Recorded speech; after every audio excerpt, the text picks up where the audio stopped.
Welcome to your Edmonton AM podcast. Well, as you've heard quite a bit over the past couple of weeks here on Edmonton AM, Lyndon Dorval, a teacher, was suspended for handing out zeros in an Edmonton high school. Since then, the debate has raged not just here within the city or across the province, but clear across the country. People have come out firmly for and against the so-called no zero grade policy. Well, today we've decided to host a debate of our own, and helping us out are a couple of members of the University of Alberta's Debate Society. Welcome to the studio, Robert Lees-Miller, a former Western Canadian debating champion. He'll be debating against our proposition, which we'll talk about in a second. Good morning, Robert. Good morning.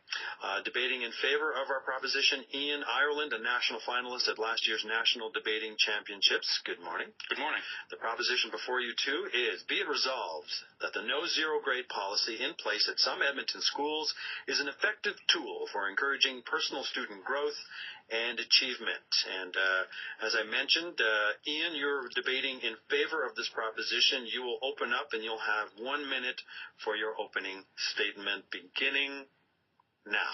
All right. Well, the first thing we have to ask ourselves here is why we have marks in the first place. Marks are designed to represent how well you understand the things the class is trying to teach you. If little Johnny hands in a math assignment and every single answer is wrong, then it's probably fair to give little Johnny a zero because he probably is pretty bad at math. But if little Susie doesn't hand in a math assignment but got everything right on the previous 4, then she's probably pretty good at math, and giving her a zero would be an inaccurate assessment of how well she knows her stuff. So what's the alternative? It's not, as many assume, giving Susie a free pass, a high five, and a pony of her very own. Under a no-zero policy, little Susie's given incomplete on her assignment and required to explain to her teacher why her work wasn't done. Then based on that explanation, little Susie and her teacher will work together to find a solution, maybe an extension, maybe a rescheduling of an exam. But that soft touch is backed up by a hard reality. She still has to do her homework. If little Susie eventually hands in her assignment, her final grade might not suffer. But if she never completes key assignments or doesn't write important exams, then she won't get credit for the course, regardless of her grades. The no-zero policy isn't afraid to fail students when necessary, but first it makes sure they have had every opportunity to succeed. All right, time is up. Now here is Robert debating against. Your time starts 1 minute now.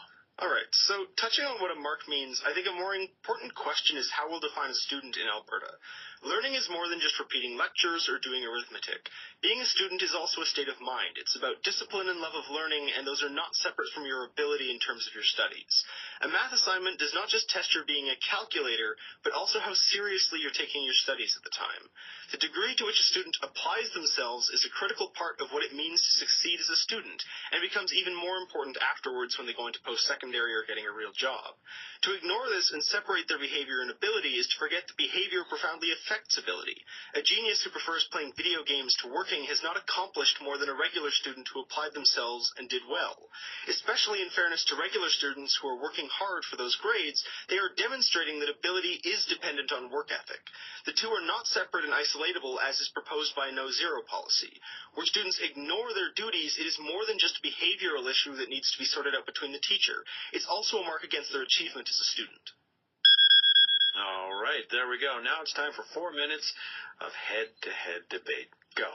All right, so my esteemed colleague is right to say that work ethic is important, but it's important also that we keep our evaluation of a student's understanding of the material separate from our evaluation of how well they're doing their work. And there's a couple reasons for this. First of all, zeros, as I've said, have a huge negative impact on your grade. If a student has trouble finishing her assignments on time, her report card is going to show that very clearly, but won't tell you anything about how well she knows the material for any given class. Second, unsubmitted assignments aren't always a sign of poor work ethic. As a case study for the no-zero policy, one principal pointed to a grade 11 girl who was working a full-time job to support her unemployed mother and 2 younger siblings. Despite the fact that she was attaining at least a 70 on almost all of her completed assignments, her actual average was in the 40s because of all the assignments she couldn't complete, and she nearly dropped out. Now, that's an extreme example, but it points to an important principle. Often there are good reasons that an assignment isn't done, and we owe it to our students to look for them. Yeah, but where home and health are impeding student success, despite their desire to perform well, we can make exceptions for them through their teachers, through their guidance counselors, and through administrative changes to how their schedule works. We don't have to be draconian with giving out zeros. We don't need to punish every student that can't complete an assignment in time. But the two systems also don't need to be mutually exclusive. I think that zeros for missed assignments have a place in evaluating students' achievements, because marks shouldn't just be awarded for your ability in terms of being able to do math very well, but also in terms of your ability to achieve that and make that ability a reality. I think that where students are belligerent in not completing assignments and simply don't want to complete them, teachers should be able to give them a zero and be able to address the limitations of the education system as a result. But in a crowded classroom, it's really easy to confuse the problems at home or somewhere else for apathy or whatever the word you used there was. If you're going to give some students slack, how do you make sure that the people who get the slack are the ones who actually need the slack? Who's making this call? I think that teachers should have a full toolbox to be able to deal with that.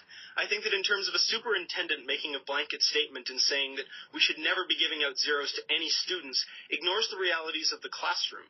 Just before we came on, there was a teacher pointing out that when they start giving zeros, you start creating an atmosphere where students suddenly want to get things done because that zero is a huge mark against them.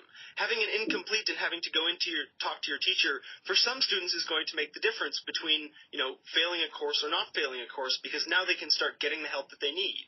But for some students, the help that they need is a kick in the pants, telling them, hey, wait a second, you're not completing your assignments, this isn't okay, you're going to be penalized, you need to do something about this. And a great way to motivate them is having a gigantic zero on their report card that says to them, hey, wait a second, you're not going to pass this course unless you actually finish this assignment. Now, I've had a lot of teachers, and none of them ever gave me a zero, but they never had any trouble giving me a kick in the pants. I think there are lots of tools available here that will help teachers motivate their students, and those don't necessarily involve putting a zero on their report card. The problem with zeros is that, as one of the people calling in earlier said, they're the easy way out. A zero looks final on your report card. It's discouraging. It says, you failed this assignment, you're not going to get the marks for this, your entire average is going to come down, and it's the kind of thing that encourages students to give up, to drop out, to say, I'm never going to be able to make this. When instead of giving them a zero, you give them an incomplete and say, here's what you have to do to pass the class, there's still the specter of failing the class hanging over their heads. That still exists under a no-zero policy. But instead of being so fierce, and instead of being so discouraging, the teacher is actively working with the student, and that's something that we need to encourage. Yeah, but sometimes that sensation that I'm going to fail isn't discouraging. For a lot of students, especially ones that can achieve but are simply choosing not to, that sensation of, yeah, you might be smart, but you still have to do your work, is going to be an important motivator for them getting out of the chair, getting up and actually doing their work. I think that it's an important tool for teachers, and we can trust them not to be malicious, and we can trust them to go forward and treat their students with the respect necessary to make sure that they're using the tools that are going to best accomplish their students' needs, whether that be helping them out or penalizing them and getting them to work harder. All right, that's the end of the head-to-head. Now you have 30 seconds for closing comments. We begin with Robert. Okay, so I think that marks are for achievement, not for ability. I think that you can be great at math, and I think that you can be great at social science and great at literature, but if you're not willing to apply yourself and get all your assignments in, I think that equally counts against you as a student. That even if you have the ability to do great things, if you're not applying yourself, you shouldn't be rewarded in the same way that a student who does try and does make something out of their school time. I think that if teachers see students that are not putting in any effort, they should reward that with a zero. All right, and the final thoughts of Iain? All right. Schools don't exist to pass judgment on their students. They just exist to pass their students, to build citizens who are capable of contributing to the future of our society. How do we best do that? Well, I'm going to say that a no-zero policy is the best way to ensure that no student falls between the cracks. Because marks aren't for achievement. They're feedback to let you know how well you're doing. At the end of the day, the actual way that we evaluate whether or not you've done a good enough job is by giving you credit for the course or not giving it. And that's still available under the no-zero policy. But the best way to get there is by letting them have a no-zero policy that doesn't discourage them and keeps them working.